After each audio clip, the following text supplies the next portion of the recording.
President Donald Trump earlier today took to Twitter to attack a 75-year-old.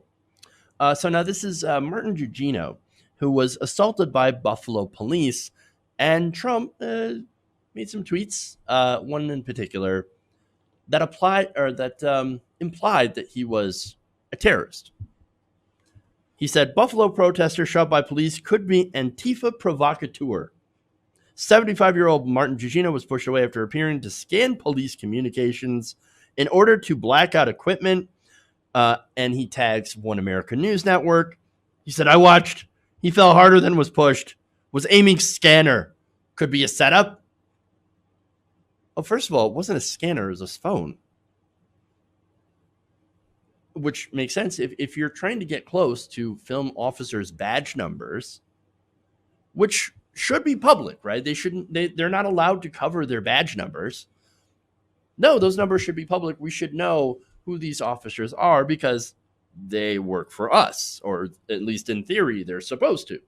And so filming an officer and filming their badge number shouldn't be illegal. But hey, that wasn't, apparently that was enough for the police, filming that to basically shove him down and make him bleed from his head.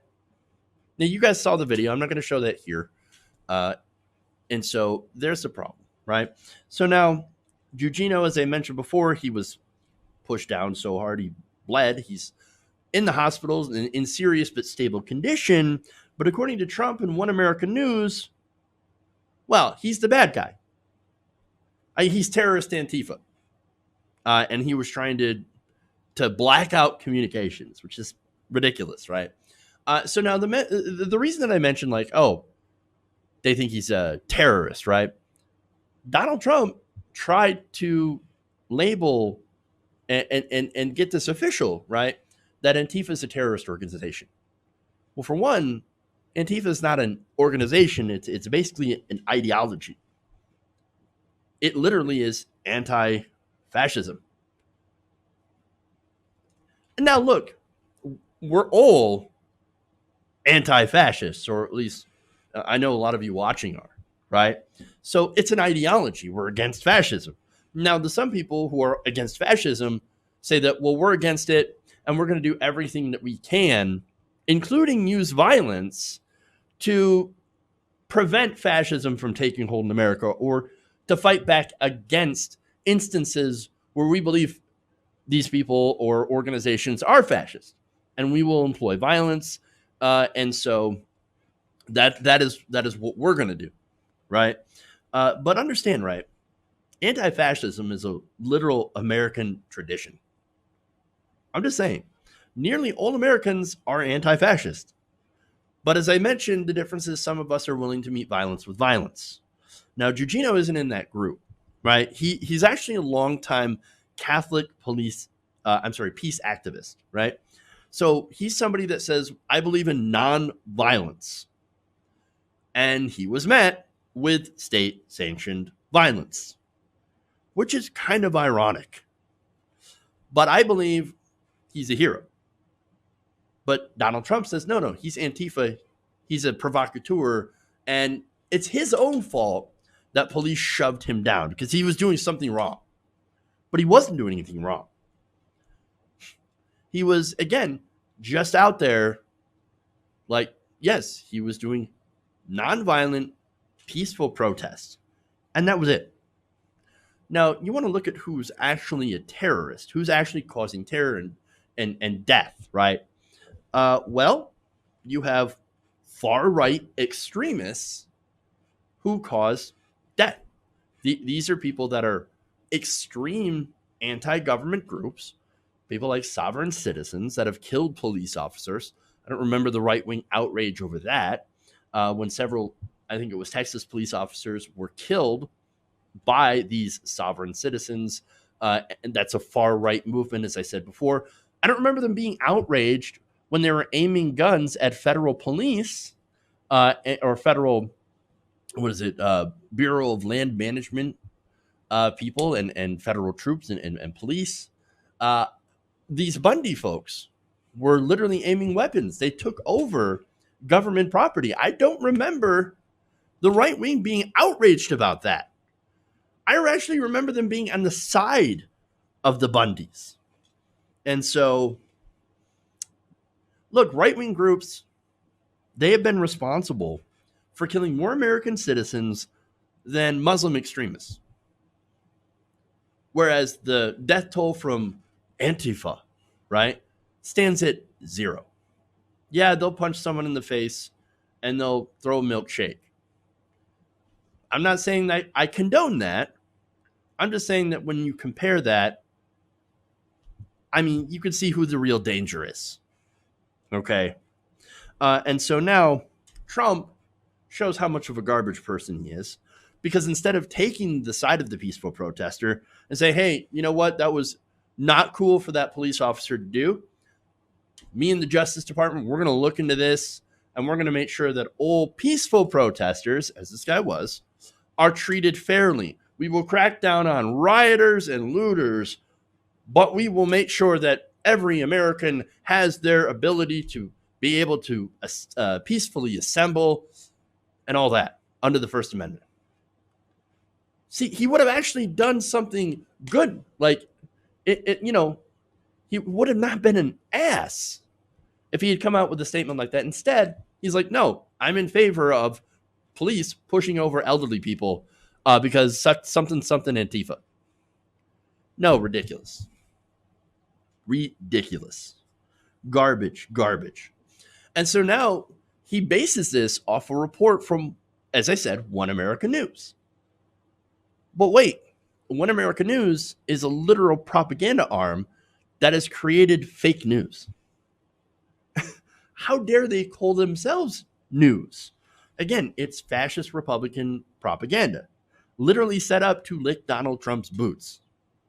And it's so gross to see the word news, the descriptor of news, assigned to that. So now, actual journalists, right, whose job isn't to lick boots, but to actually hold people in power accountable, depending on not depending on the party, right? No, you hold Democrats accountable, hold Republicans accountable. Again, let me point out that in a lot of places that have used this police presence, you had Democratic mayors that are out there ordering the police to go and crack skulls. So understand, this isn't partisan. This is power versus the powerless. And in this point, you have people that support Black Lives Matter that are the ones without the power. And that's why they have taken to the streets. And that's why, of course, white allies have joined them in protesting against this state-sanctioned violence from police. So now, here's journalist Steve Greenhouse. He says this, quote, wow, Donald Trump in effect stomps on a 75-year-old peace activist who was pushed by police, fell over backward on the ground, and started bleeding from his head. Wow, what an amazingly uncompassionate president we have. Intercept journalist Jeremy Scahill said this, no one should be assaulted by the police this way. But for the record, this 75-year-old is a pacifist Catholic worker who dedicated his life to nonviolence, serving the poor, living the servant on the Mount, and fighting for justice in the spirit of Dorothy Day and Peter Maurin. Again, if you want to talk about like Martin Luther King Jr., right? This guy, and I'm not saying like he's the modern Martin Luther King Jr., but he seems to be following in his footsteps as far as nonviolence. You know what nonviolence got Martin Luther King Jr.? Assassinated. And so remember that. I love when conservatives share these pictures of, Martin Luther King marching, whether it be in Selma, Alabama, or in other places that he has marched in favor, not only of course, Black, African-American rights and civil rights, but also to support things like socialism, which he has talked about, and workers' rights and labor unions and things that help white working class people as well. Those marches, you see the peaceful march, but what you don't see is the aftermath. What you don't see is police using fire hoses and sicking, dogs on these peaceful marchers. And it's the same thing that we're seeing now, but we just haven't seen any water cannons yet. And I don't know if we will. I hope we don't. So now you have this guy, as I said, the embodiment of nonviolent Christian protest. And on the other side, you have basically stormtroopers. Now, that assault from these guys resulted in the suspension and charging of two officers. It's Aaron Torgalski and Robert McCabe. And as a result of charging, right, you had 57 members of that emergency response team, right, that resigned in solidarity with the two officers. Not because of the brutality and like, hey, man, we're taking a stand and you're right. This whole thing was wrong. No. They're like, we think it was fine. Let's crack some heads. Let's bust some heads. Let's roll over these hippies and, assert our dominance. Let's dominate the streets like Donald Trump says. 57 officers couldn't stand it that their friends were charged. You got to be kidding me. One more here. Journalist Windsor Mann, actually a couple more, said this: Trump blames the victim of police brutality for police brutality. Yeah, his fault. His fault. It can't go and, get near a police officer. Okay. And then the Hill's now Standage says, takes a lot for Trump tweet to be genuinely shocking at this point, and yet here we are. And I'm going to say that I'm kind of desensitized to Donald Trump. Like, I expect him to say insane, fascistic, crazy things, authoritarian things, and to do authoritarian things. I expect it because that's what we've seen. It's Trump. What do you expect? What do you expect? And now, Intercept senior editor Peter Moss says this: not much going on here. Just a racist far-right conspiracy theorist who's president in the United States, and about 40% of the electorate is going to vote for him in November. Scary thought. But, look, this shouldn't be a surprise, as I said.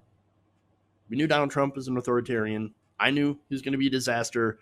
And as usual, unfortunately, some of our worst predictions are inevitably proven correct. Hey, guys, hopefully you enjoyed that free video. Now I'm going to have to ask you a favor. Between the demonetization and the YouTube algorithm messing around with view counts, etc., we're having a hard time adjusting to the new YouTube reality, which is where you guys come in. See, we have a Patreon, patreon.com/TYTNation, set up to help us rely on you guys, the viewers, instead of big corporate ads. Look, you know the show. You know I'm not in favor of big corporations anyway. So help us transition away from relying on the ad model to pay the bills and sign up to be a patron, patreon.com/TYTNation. That goes a long way to help us keep the lights on. And you guys will know that you're supporting independent, progressive media.